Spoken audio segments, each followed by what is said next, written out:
Hi everybody, I just want to show you how to put in a trend line and equation in Excel so you can work this on your assignment.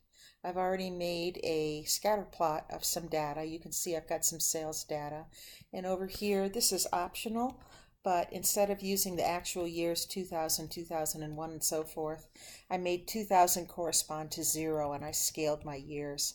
That'll make my equations a little easier to work with, but that's optional for you. You don't have to do that. I'm just going to do a linear trend line. You can do an exponential trend line the same way. So what I do is I come up to my data and I select my data until you can see it's selected. All the little points have got this little thing on it.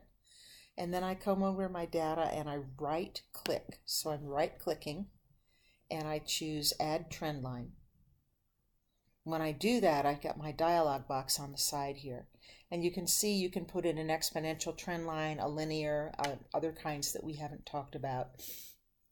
I'm going to stick with a linear trend line, but it's also important to use the display equation on chart and display the R-squared value on chart. Check both of those things right there. And then I'm going to click on this and I can drag it up where it's a little easier to see. All right, so there's my trend line. There's my equation for the trend line, and there's my R-squared value. Now, here's how I'm going to use that to make a prediction and to analyze my prediction. My R-squared value is 0.7. Remember, R-squared values range between 0 and 1. If my R-squared was a 0, that would mean this data is completely random, but it's not. You can see it's pretty linear. And 0.7 is not bad. It's not great, but it's not bad. Especially if you were in business or social science, an R-squared of 0.7 is pretty good, actually. Now, suppose I want to make a prediction about what is going to happen maybe in 2008. So 2008, we know that the X value corresponds to 8 right there. And now what I'm going to do is I'm going to use my equation for the trend line to make my prediction. So over here, I'm going to type in the formula for the trend line with a little bit of a change. Okay.